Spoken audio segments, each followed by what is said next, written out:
O Brasil tem hoje 35 partidos registrados no Tribunal Superior Eleitoral e mais 73 estão em processo de formação. Número muito maior que em outros países, como a Alemanha, que tem 13, e os Estados Unidos, com 5.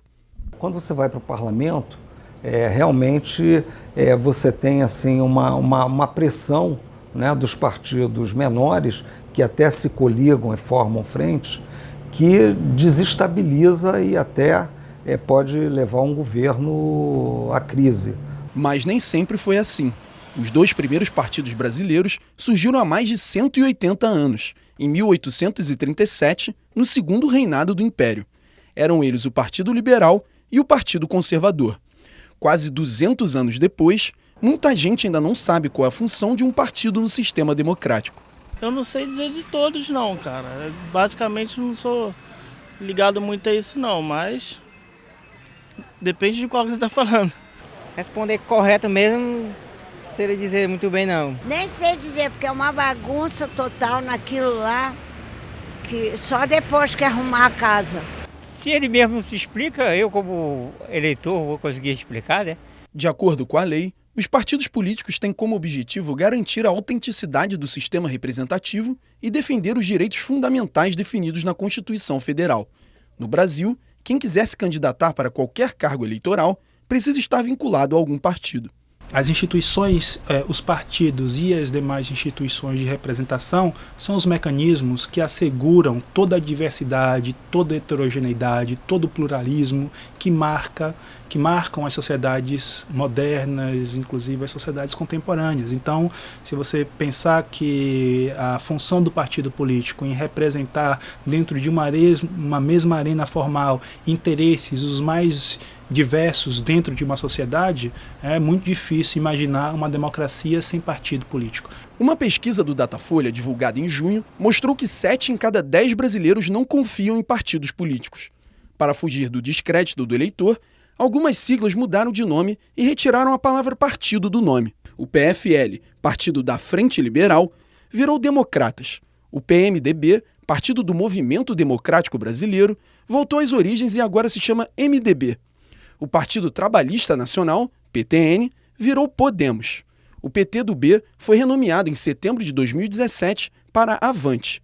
O PEN, Partido Ecológico Nacional, virou Patriota e o PSDC, Partido Social Democrata Cristão, agora se chama apenas Democracia Cristã. A falta de confiabilidade tem a ver com o fato de termos muitos partidos que não têm uma linha ideológica clara, né? As pessoas olham uma massa sem identificar qual é o fundamento, o que se cria, o que se busca com esse partido. Também outro ponto importante é a existência das coligações, né? Na verdade, se pode fazer coligações estaduais e coligações nacionais, né? Muitas vezes as coligações nacionais são muito distintas das coligações estaduais. Então, a população começa a perceber que é uma situação contraditória. Partidos que se criticam em nível nacional, né, fazem alianças estaduais. Partidos que têm uma crítica muito grande a nível estadual, né, têm uma aliança a nível nacional. Então, essa percepção desse tipo de fundamento, entendendo que o interesse que visa é o interesse próprio, o interesse privado e não o interesse público, é uma das formas de se entender por que existe essa desconfiança nos partidos. Nem todos os partidos têm representação no Congresso Nacional. Na Câmara dos Deputados, por exemplo, o bloco parlamentar formado pelos partidos Progressista, Podemos e Avante tem 72 dos 513 deputados, enquanto outros 10 partidos não têm parlamentares eleitos. O partido com maior representatividade é o PT, com 61 deputados, seguido pelo MDB, com 51. Já no Senado, a liderança é do MDB, com 18 senadores, e 17 partidos não têm representantes. A fragmentação no Brasil ela se dá de duas formas. Do ponto de vista nacional, né, e aí você tem lá essa quantidade total de partidos, né, que atua nacionalmente, mas também você tem a fragmentação nos estados e nos municípios.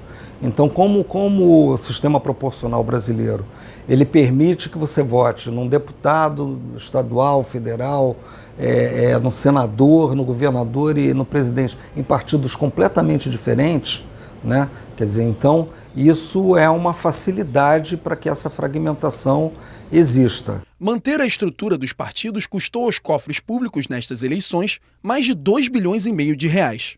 Pensando em reduzir esses gastos, o plenário do Senado Federal aprovou a chamada cláusula de barreira, que restringe o acesso ao fundo partidário. O orçamento deste fundo em 2018 é de 887 milhões, e a distribuição é proporcional ao tamanho da representação de cada partido na Câmara dos Deputados. A partir desse ano, para ter acesso aos recursos do fundo e ao tempo de rádio e televisão, as siglas vão precisar cumprir metas de desempenho.